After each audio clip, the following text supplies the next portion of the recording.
Welcome. This is our third Wellbeing webinar. For those of you joining us for the first time, I'm Emma Abson. I'm the Senior Academic at the Trivandi Academy.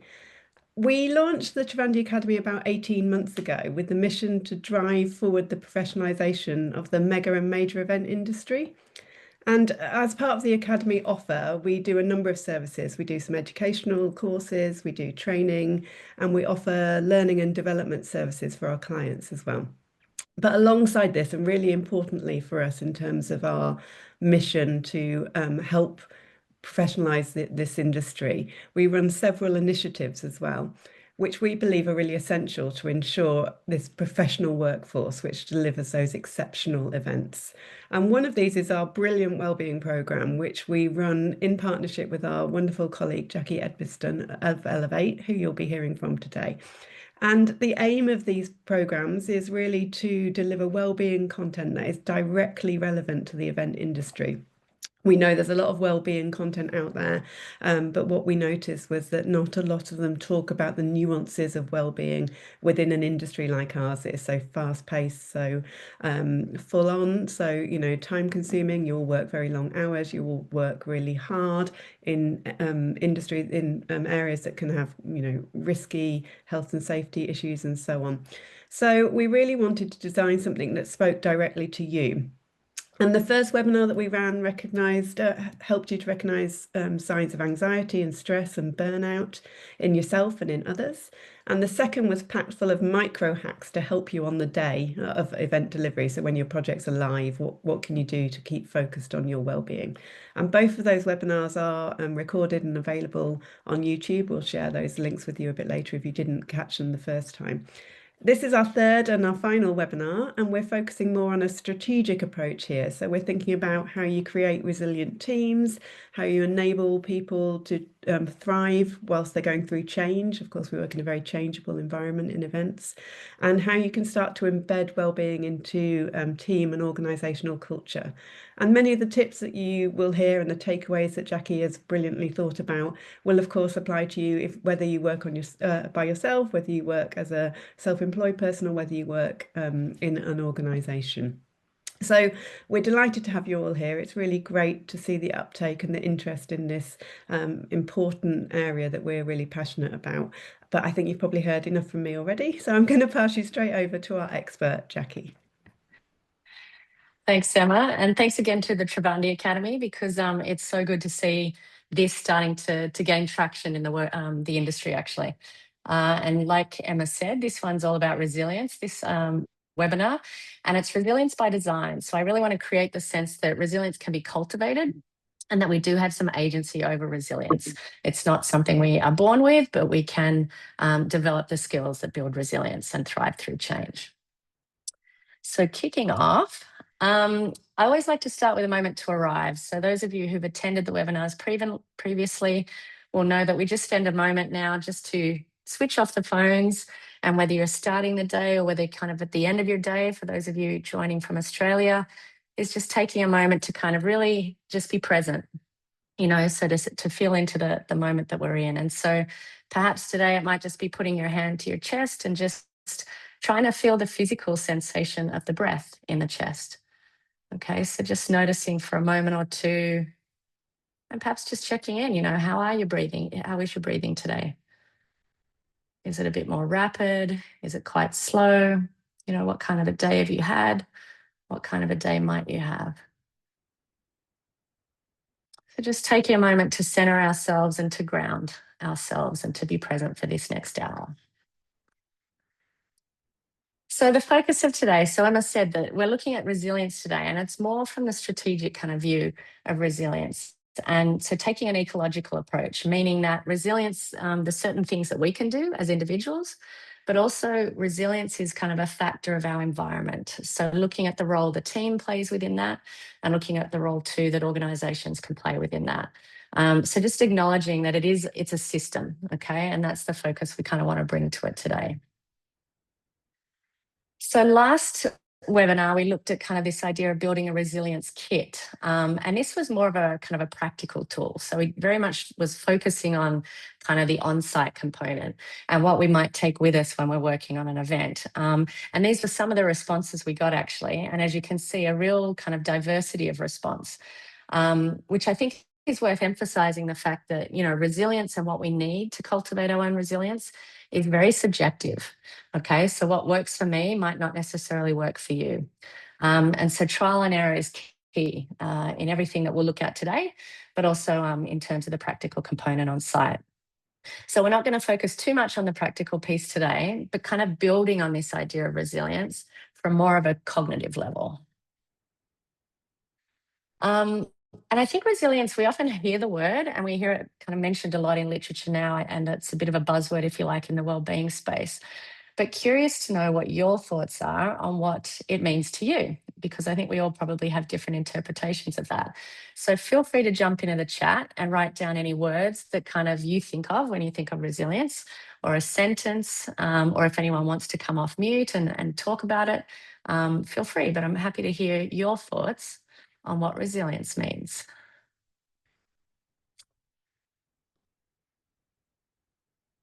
Yeah, so being able to cope in challenging situations, being stress resistant. Yeah. Working through challenges while managing yourself well. Yeah. Navigating change. Patience muscle. Yeah. Habit of the brain not to get mad. Yeah. Handling stress, leading teams, adapting and refocusing. Yeah. So adapting is a big part of it. Staying calm. Yeah. Yeah. So great. So all of these, remaining focused in challenging situations. Yeah. So all of this does speak to resilience. And so we've got a little definition here. And so it's the ability to successfully adapt to stresses. So someone did mention adaptation. Adapting is a big part of resilience, and kind of the learning and the growth that comes from that. And then also maintaining psychological well-being in the face of adversity. So I think a few of you had alluded to being calm under stress, or being able to manage ourselves in stressful moments. So yeah, it's maintaining well-being under adversity or setbacks. And it's the ability to bounce back from difficult experiences. So we often think of resilience in terms of like a rubber band, you know, and if you hold a rubber band with one hand and you stretch it, that's almost like the stress you're putting on the system. And the rubber band will elongate to take that stress and absorb it, okay? And then when you let go, it bounces back to its same state. So that is, in a sense, a representation, if you like, of resilience. But we take it a little bit step further now and look at it as bouncing back better. So it's not just bouncing back to a state of sameness, if you like, of how you started out previously. It's this idea of adaptation, it's learning and growth. So you're actually coming out of adversity with a higher level of skills, if you like, and adaptation. And that's resilience, that's building back better, okay? We have a Zoom poll now as well, just to see what kind of factors test your resilience the most in events. And there is an other option. So if there's something that you're thinking of that doesn't appear on the list, feel free to add it to the chat. But yeah, just what do you find tests your resilience most during an event?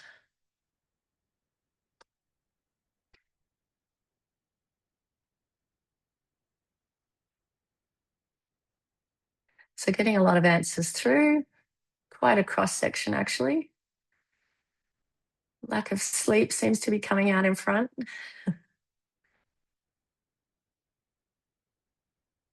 Lack of sleep, staff cuts, yeah.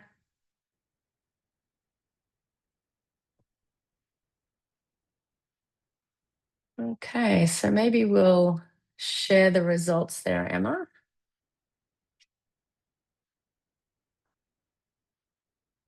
Yeah, so we had lack of sleep and long hours. So we've spoken about those in previous webinars. And staff cuts, yeah, that can have a big impact as well. And then staff cuts also impact the wellbeing side of things, don't they? Because they often mean we're absorbing other roles potentially. So yeah, interesting cross section there. Thank you for sharing.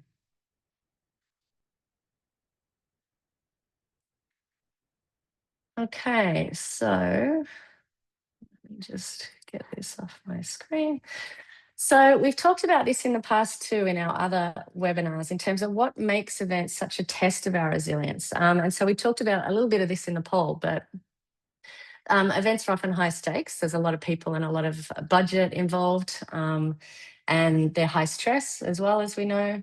The human complexity is sometimes challenging. So we have suppliers, vendors, staff, we have colleagues, clients, and all of those are people that we have to kind of manage, if you like. So there's a lot of complexity on the human side. Tight timelines, fairly obvious. The emotional labor, I was thinking about an event I'm working on at the moment, and managing that human complexity takes a lot of emotional labor, doesn't it? Because we're always trying to kind of keep people happy, if you like, and manage conflicting requirements at various times. So that takes a lot on us to kind of pacify and to kind of keep the emotional calm in that situation. So that takes a real toll on us. And then public visibility. So a lot of these big events obviously come with a lot of media attention too at times. And so that can also create a resilience test for us. So just knowing this and knowing that it's not unique to an individual to experience all of this is kind of a doorway, if you like, into the team resilience piece as well.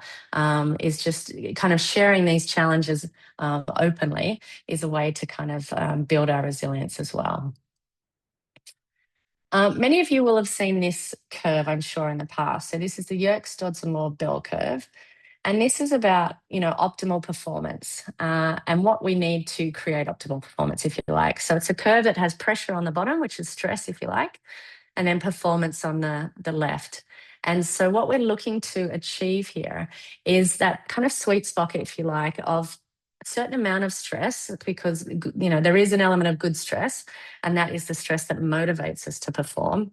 But then that stress needs to be kind of equalized, if you like, with our coping skills. So we need to be able to be stretched, but have the skills to adapt to that stretch and to manage in that situation.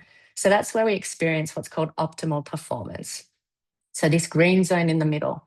And some of you might also be familiar with the idea or the concept of flow. And this comes from McKaylee's work, where flow is that sense of losing track of time and also being so immersed in activity that, you really, it's kind of your sweet spot too. It's your zone of happiness when you're working. And I'm sure we've all experienced that. I think it's quite common with events. So not all stress is bad. That's kind of one key takeaway from this. We do need an element of stress to get the best out of us. But where stress becomes a problem is where we don't allow for ourselves the recovery at the end of a stress cycle. And there's a great book by the Nagoski sisters, actually, that talks about burnout. And they use the analogy of a tunnel. And when we're in a stressful situation, we enter the tunnel. And if we don't come out of that tunnel, that's when we start to experience burnout, okay? So coming out of that tunnel is recovery. It is rest. And that's something we just need to be mindful of in terms of it's that rest and recovery that prevents stress from leading to burnout, okay? And that's what helps to build this idea of resilience, which is really important. The personal resilience pillars. So here we've got 5 pillars that really define what resilience looks like. So the first one is attitudinal, and we consider this to be our mindset and our thinking style. So a lot of you will be familiar with Carol Dweck's work around growth mindset. And this really speaks to this. So growth mindset really talks about, how we respond to setbacks, whether we can look at things as, a way to learn, a way to grow, and to adapt and develop. Okay. And fixed mindset is this idea that we don't have capacity to change or to evolve. Okay. So really important to build or cultivate this growth mindset, because that serves as a buffer, if you like, to stress, and it helps to create our resilience. And anyone interested in the growth mindset work of Carol Dweck, there's actually a guy called James Anderson who has furthered that work and looks at it as a continuum, which is probably a more appropriate way of looking at it. So we're not either fixed or growth usually. We do kind of sit on a continuum, if you like, which is a probably better representation. Then we have cognitive. So this is our attention, our judgment, and our mental energy. So this is the ability to focus and to really cultivate kind of hyper focus, if you like, in the moment, which is what is that flow state. And then also judgment which is perspective shifting, if you like, and then mental energy. So kind of that idea of what we can control and what we can't control. Emotional, so we talked a lot about this in webinar 1. So this is our ability to be aware of our internal feelings and our mood.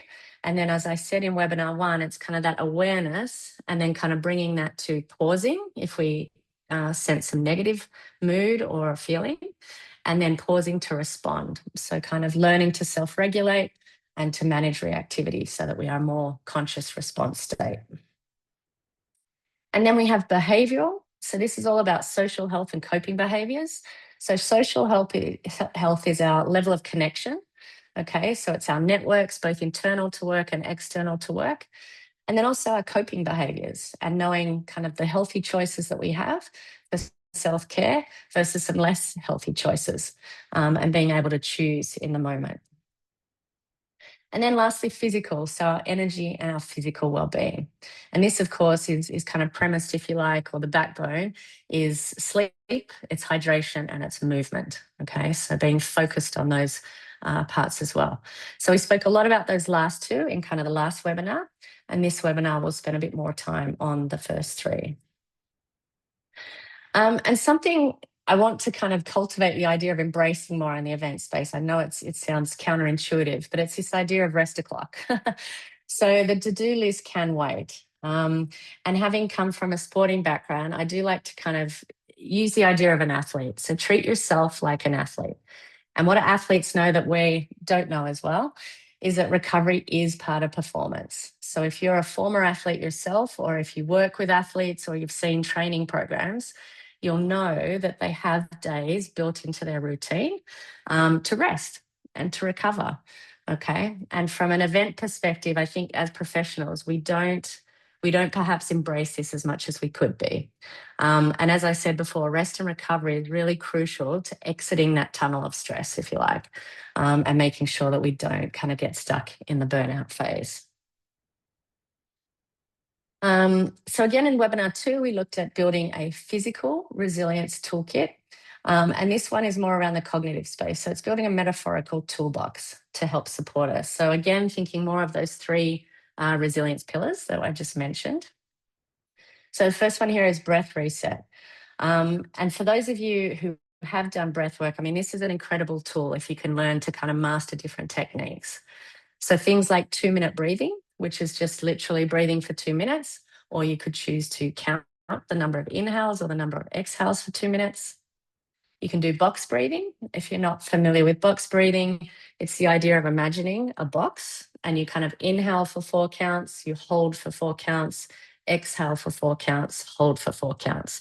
And you just repeat that box pattern. 5 minutes will be quite calming, but I've found as little as 2 minutes is still quite useful. And then you can also experiment with longer inhalations. That helps to oxygenate us, particularly in the morning if we're feeling a bit sluggish. And longer exhalations can be really good for calming. So if you're finding that you are in a moment of stress, that can be a good tool to self-regulate as well, is deeper exhalations. And that speaks to the emotional resilience pillar. The Covey circle, so we looked at this, I think, in webinar 1. And this is really looking at that, what's within my control. So again, just really focusing on controlling the controllables. Often we get stressed when we are thinking about some of the things that are outside of our control. So this is about really just kind of bringing it in and retaining the locus of control within ourselves or within our team. And that speaks a little bit to the cognitive resilience pillar and that mental energy management, because we can mentally manage what's in our control a lot better than what's outside of our control. Reframing failure. So this is again part of the attitudinal pillar. And this is really that idea of kind of, how can we reframe so that we're not stuck in a stress-induced kind of failure spiral, if you like. So I love these questions here, because what's the gift or the learning in this moment? So if we do make a mistake, if something goes not to plan, what can we extract from it in terms of the learning? How can we grow and develop as a result of that? And it's a gift, really, to be able to sit there and go, okay, what am I taking from this? So if we can extract the learning and not the pain, then that helps us to grow and evolve and become more resilient. We can also look at every challenge as just being data. It's an information point for us. So what is that information telling us? So what does it mean? What is it telling us now? And then now what do we do with it? So we can simply step through a very sequential action plan, if you like, instead of kind of thinking about the failure or the mistake in the moment. And then perspective shifting. So this is really important because when we are busy on events, one of the things that we can do is lose perspective. And that comes because we kind of get in our own event bubble to some degree. And perhaps we're not as good as kind of stepping back in the moment.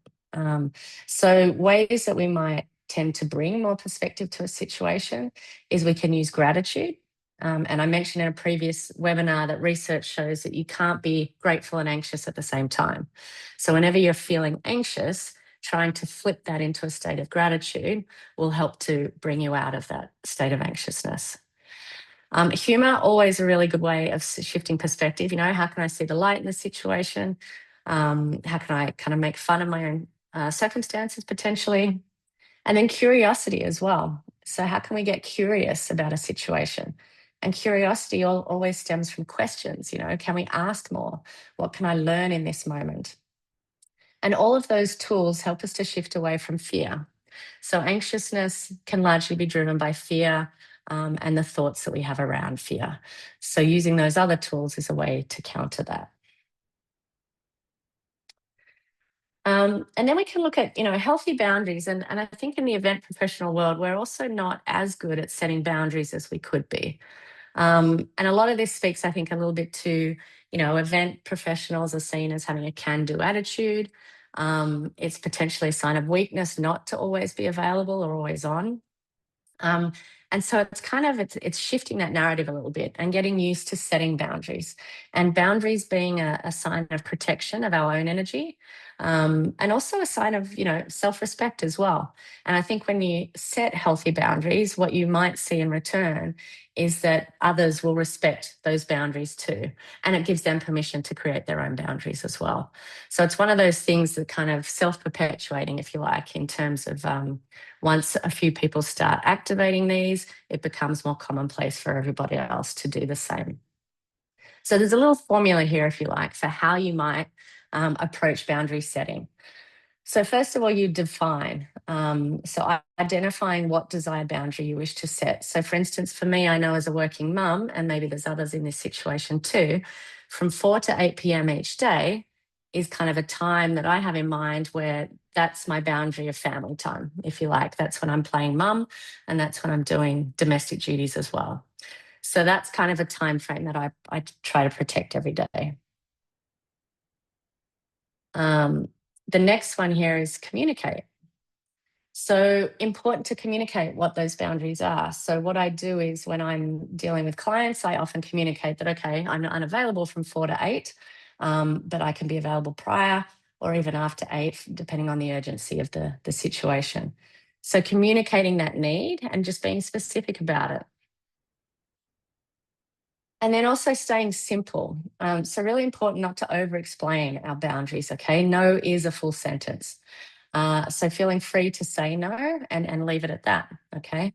And what can happen if we start to explain why our boundaries are in place. So for instance, if I get invited to something at 6 o'clock and that happens to be within my window, and I say, no, sorry, I can't join you. I've got to pick my daughter up, and then we've got to have dinner. And then suddenly you open the door for people to solution on your behalf.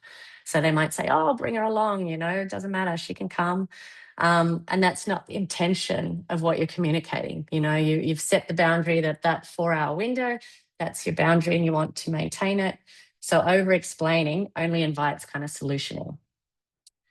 And if you do need to consider setting consequences as well. So being able to clearly articulate why that boundary is important, and knowing too, being very conscious about that yourself. Why is it important to you? And then setting that consequence as well and communicating that if necessary. So I think with this is a bit of a template you can follow and just reflect on what situations do you think compromise your boundaries, okay? And then how can you define these steps, if you like, and maybe it's writing it down initially and kind of rehearsing it a few times so that you can kind of casually implement this in practice. And I'm sure there's a few situations we might all feel could benefit with a boundary or two, and we can practice this and put this into place. So curious now to see, it is obviously challenging to be able to implement some of these things. And I think we've got another Zoom poll just to check before we go on to team and organisation about what barriers you might experience in building your own personal resilience.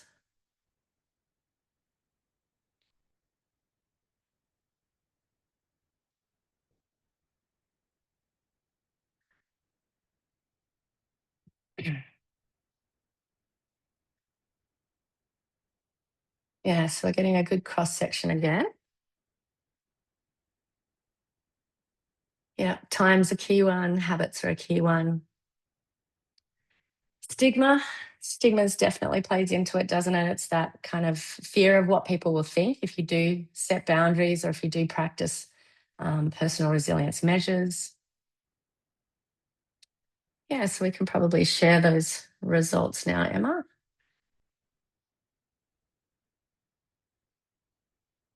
Yeah, so I think time and habits was kind of the clear favourites there. So yeah, and time's a curious one. We talked about this a little bit in Wellbeing webinar 2 about this. Time is somewhat of an illusion, really, isn't it? Because time we find when we need to. And I think just coming back to that is knowing that what we prioritize, we will find the time for.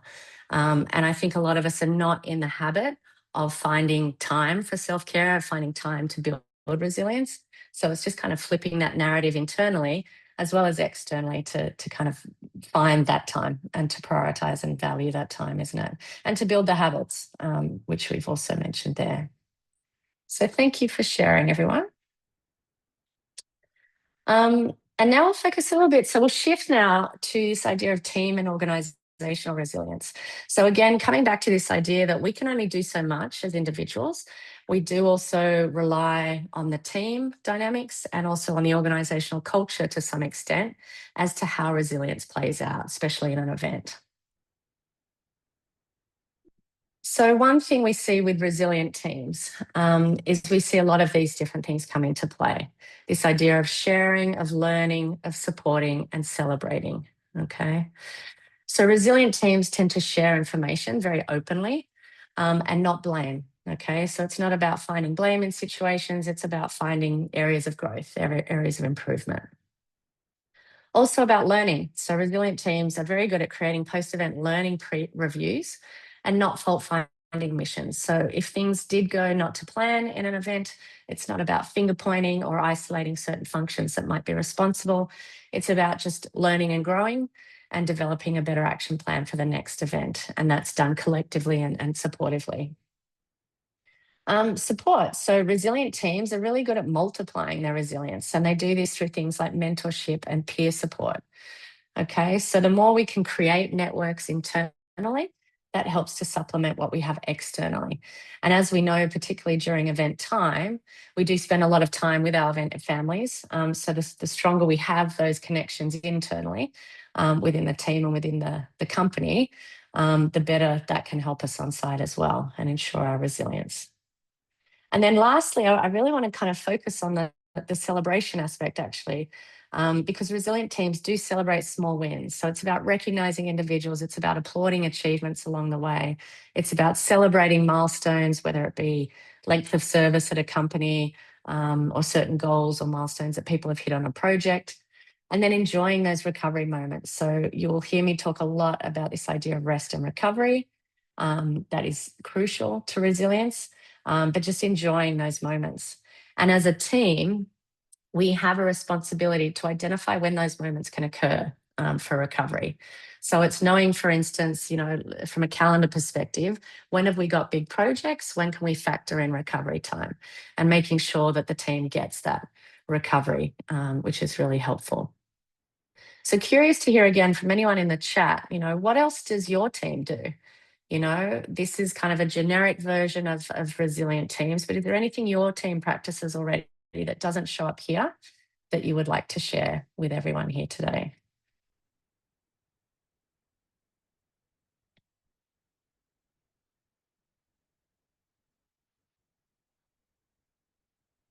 Yeah, Narea's saying, so sometimes there's no recovery time as we jump from event to event without stop. Yeah, and that's a bit of a challenge long term, okay? We can only keep that up for so long before we start to see the signs of burnout. So this idea of recovery, it doesn't need to be taking a week off between events, let's say.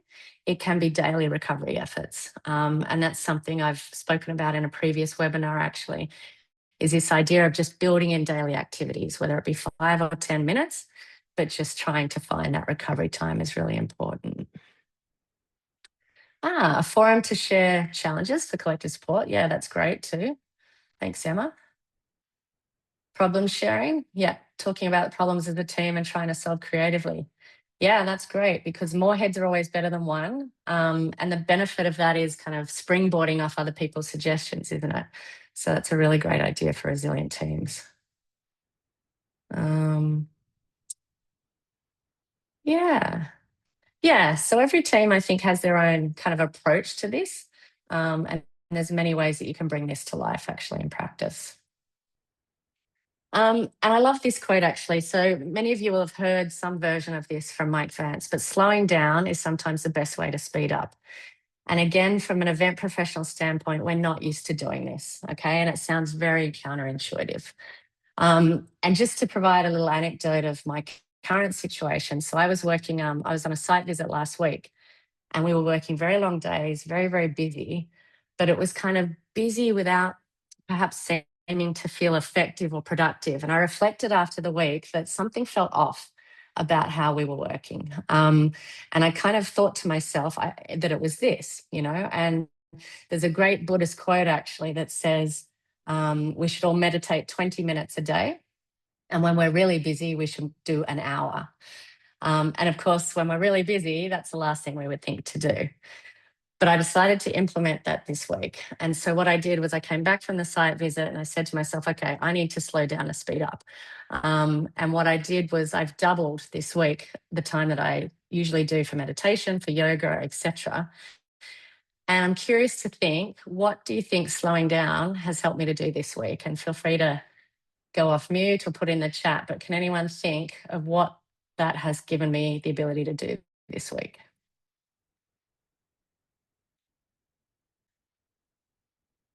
Yeah.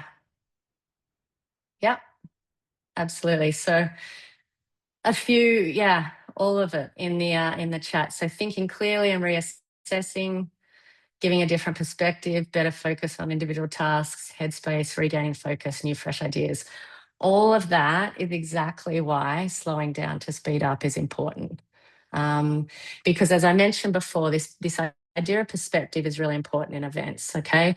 Last week when I was on the site visit, because everything seemed busy, we kind of got into this treadmill situation, I think, where we got very reactive. And we didn't have the chance to bring perspective, to bring a more strategic outlook to the problems that we were facing, and to focusing on the right things as well, instead of sweating some of the smaller stuff too. So this is really, it's important. And I think more than we realize. And so this idea of, meditating for an hour when we're super busy sounds really counterintuitive, but actually there's so much in that. And it can be really, really rich in terms of charting a better way forward and kind of seeing the forest for the trees.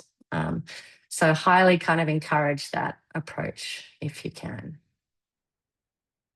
The role of environment. I've had a few pot plants that look like this. The beauty of environment. So what we can see too is just with a plant, this quote says it all, right? So when a flower doesn't bloom, you fix the environment in which it grows, not the flower. Okay. And we can look at this in terms of what this is like for our teams as well. If we notice there's someone in the team who doesn't seem to be thriving as much as everyone else, it might not be a case of they're not pulling their weight or it's something to do with them. It might be, what about the environment is not working for that person, and that's when we can look at things like workload, We can look at who they're dealing with. Maybe they're doing something in isolation, working on a project without additional support, which might be beneficial. And so we can kind of, if we approach these things from an ecological perspective, we can start to see the role of the environment in resilience. Okay, it's not just up to an individual to become resilient. We have a role as team managers, as supervisors, as colleagues, to support that environment so that we are cultivating a thriving workplace and thriving individuals.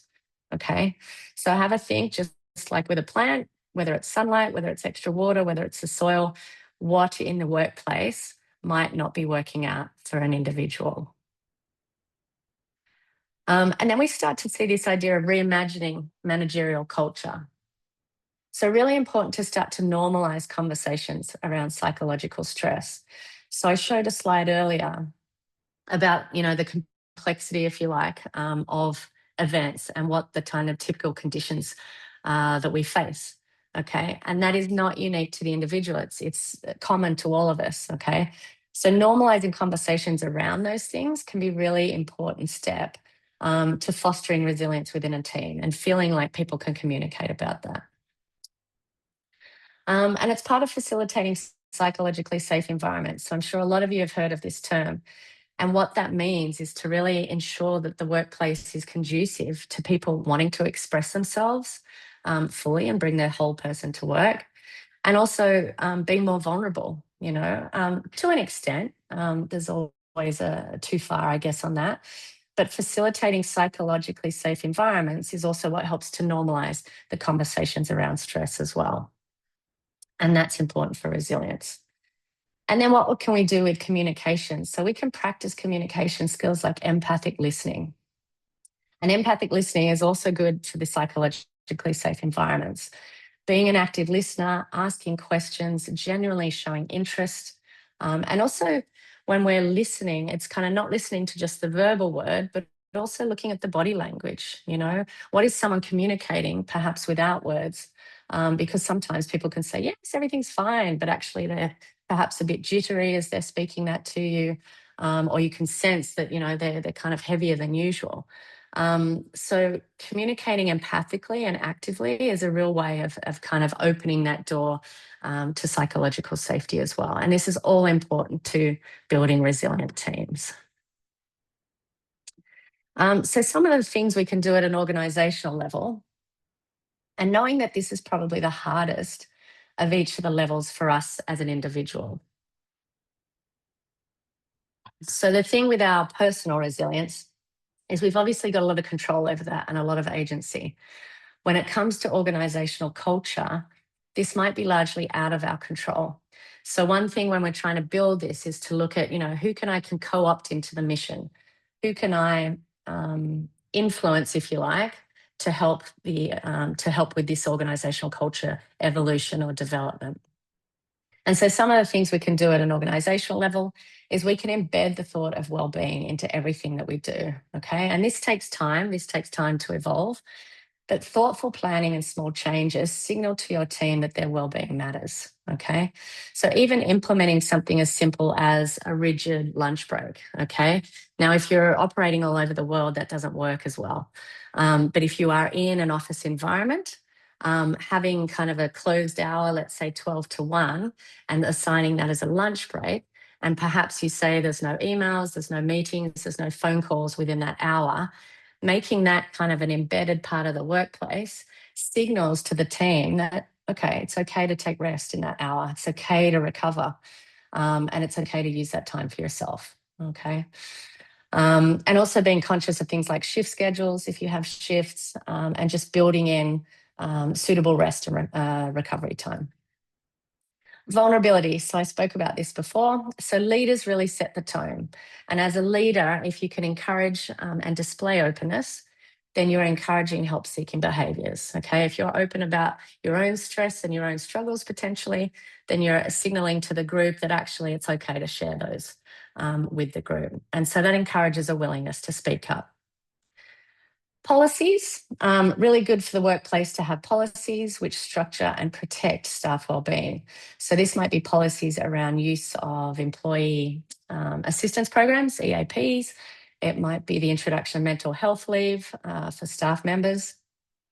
And the good thing about policies is it creates a consistent approach and interpretation. So there's no question about what the company stance is on that. It's embedded in a policy. And then networks. So we talked a little bit about networks before as well. And just looking at strong peer support and mentorship. Okay, so this really helps to normalize event life challenges and help seeking behaviors again. Okay, so we all experience the same challenges. We know what those challenges are. We're very kind of experienced or au fait with those challenges. So how is everyone managing them, and can we share tips and tricks amongst the group to do so? So all of those kind of things can be start the trickle down effect, if you like, of wellbeing through the organisation. And so now just going back to kind of some of those key points. And again, kind of counterintuitively, but rest, the importance of rest. And if you go back to webinar 2, I think it was, we talked about the 7 types of rest. So there's a number of different rests that we can access during a day. And if we can get better at resting, it actually improves our ability to sleep in the evening as well. So that's an important part of resilience. Reflection. Do we take adequate opportunities during the day to reflect? And reflecting, again, is that, slowing down to speed up. It's that stepping back. It's getting different perspective. And so whether you do this kind of verbally as an internal dialogue, or whether you do this on paper, so kind of journaling around this is quite a useful action to take. But reflecting on our day, reflecting on our challenges, reflecting on the learning and the development that you've had, that can also be really helpful for building resilience. And then lastly, really important to have a culture of recognition within our organisation, okay? Acknowledging people's efforts, celebrating the wins, celebrating the key moments, the milestones. That's all really helpful as well to building resilience. And we just got this last one, I think, on the organisational side. So practical support tips. So these are kind of things that you can implement day to day, either in event mode or kind of the planning mode as well.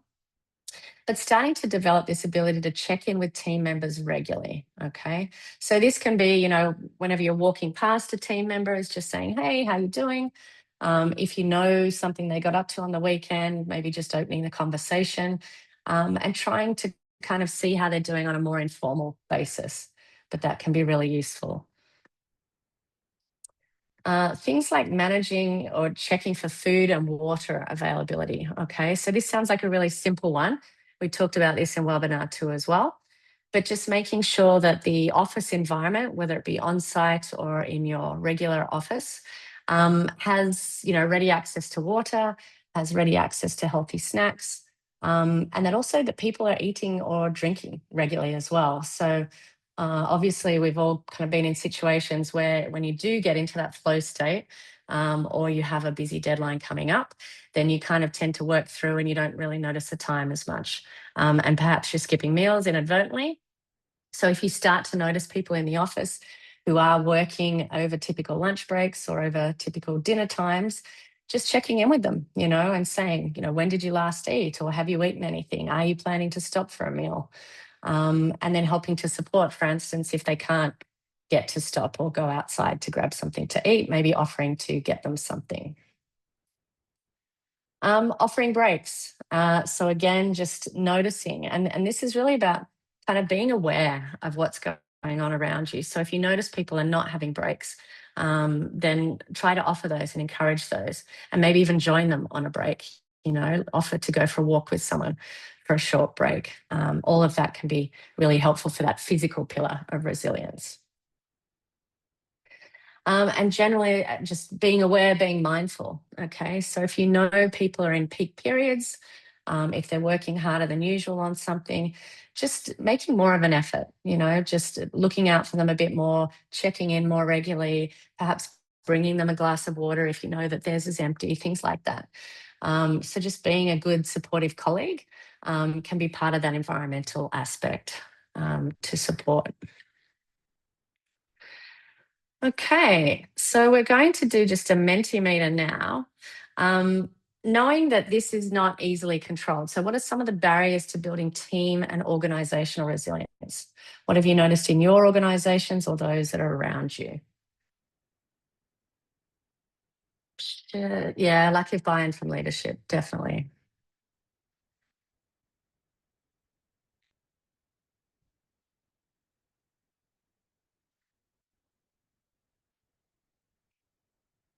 Managerial commitment, yeah, similar theme. Lack of buy-in from peers, okay.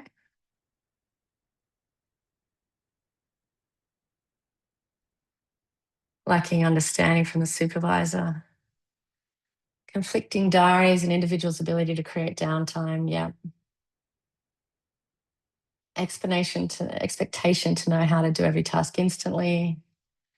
Not believing initiatives will work. Stress due to tight deadlines. Lack available time as a resource. Leaders that don't believe in breaks, yeah.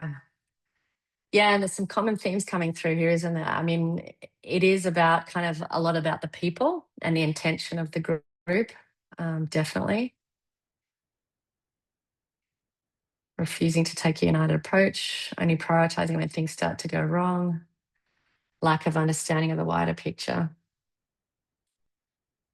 Yeah, so we're starting to get a sense of how difficult this idea of kind of top-down commitment to wellbeing can be. Yeah. And time and deadlines. Yeah, the nature of events makes it difficult, doesn't it, to implement some of this. And even today we were saying that, you know, people sign up to webinars like this, but then of course have a deadline, which means that they can't come in the moment. So definitely it's a challenge, isn't it, to balance all of this. Yeah. And unfortunately the QR code's in the way there. Let me see if I can, oh, yeah. Leaders who value workaholics. That's an interesting point too, isn't it? Because I think that's largely been something that shaped the industry a bit, isn't it? Is that this can-do attitude, this working all hours, it kind of epitomises the event professional attitude. So it can be hard to counter that and hard to flip the narrative now to start to build in periods of rest and recovery. Definitely. But thanks for sharing. Yeah, it just goes to show that it is quite difficult when we can't control this. It's only something we can possibly influence. So I want to finish kind of with the top tips, if you like, today, as we always do. So really, again, kind of emphasizing that resilience is something we can create by design, okay? But like everything we've looked at in these webinars, it does take an intentional effort, and it does take trial and error, and it does take practice. So I don't want to suggest, I mean, I wish I could wave a magic wand and this would all be very easy for us to build and develop, but it's not the case, sadly. But we do have agency. So I do want to make that very clear. It is within, at least at a personal level, our own control. And so resilience is a skill. Really important to know that you can learn to become more resilient, okay? You can develop all of these techniques. So the 5 resilience pillars, we can do activities, we can engage in exercises that build that skill. It's not a personality trait. We're not born with it or not born with it. Rest and recovery, fuel performance. So some of the answers there in the Mentimeter alluded to the fact that that's hard, isn't it? It's finding this time for rest and recovery is difficult.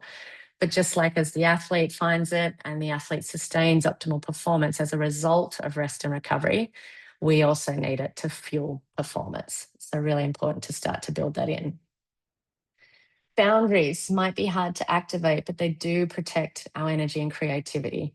So really important to say no in order to be saying yes to something else, right? And yes to something that's more important to your own well-being and your own success, if you like, as well. Teams amplify resilience, you know, creating great resilient teams is a way to amplify personal resilience, okay? So the role of the team, the role of the environment is key in this. And so the more we can collectively elevate resilience, the better it is for everyone on a personal level as well. And reflection, don't ever discount or underestimate the role reflection has in turning stress into a strength, okay? So when I said that I had, you know, a week of busyness, which was more hamster-like wheel, I'm still busy this week, but it feels completely different because I've created that space, because I've created that headspace, and that perspective shift, if you like. So really important to turn stress into a strength through this process of reflection.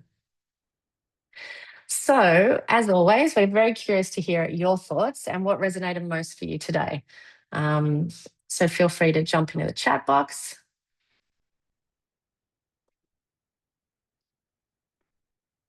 Noticing a couple of here. Oh, I'm just noticing some that kind of back to the Mentimeter, actually. Yeah, this idea of leaders turning things around on you and potentially gaslighting you over the feelings. Yeah, so that's not a psychologically safe environment, Nerea. And that's what we want to kind of learn to counteract, if you like, and cultivate that resilience for communication culture. Yeah, decision process of upper management. Yeah, and the various moving parts. We're moving between different major events. I think, Jacqui, for me, one of the really interesting points has been around that idea of this barrier being people not buying into well-being.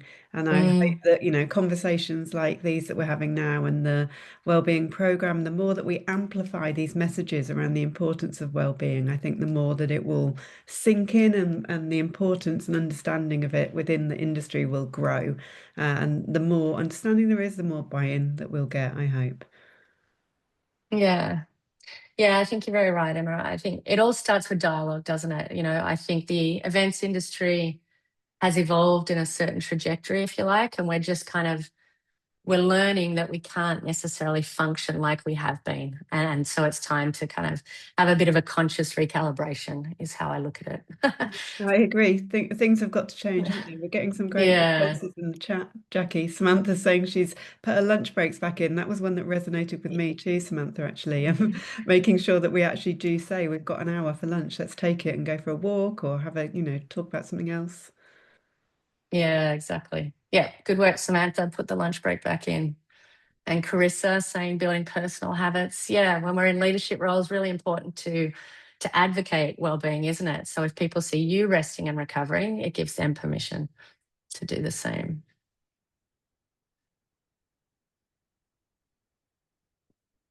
Yeah, it's okay to make mistakes as long as there's growth. Absolutely. Thanks, Annie.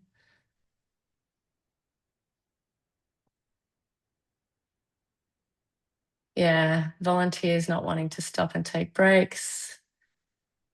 Challenging the mindset and working with team leaders to set examples be very challenging. Yeah, it's leading from the front. Yeah.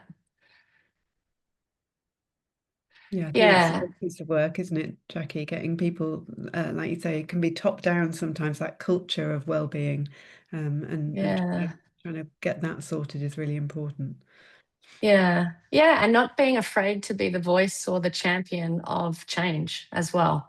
You might be kind of shouting into the dark by yourself for a while, but this stuff has a bit of a ripple effect if you start to share it more broadly. So, yeah, Yeah. not being afraid to give it a go.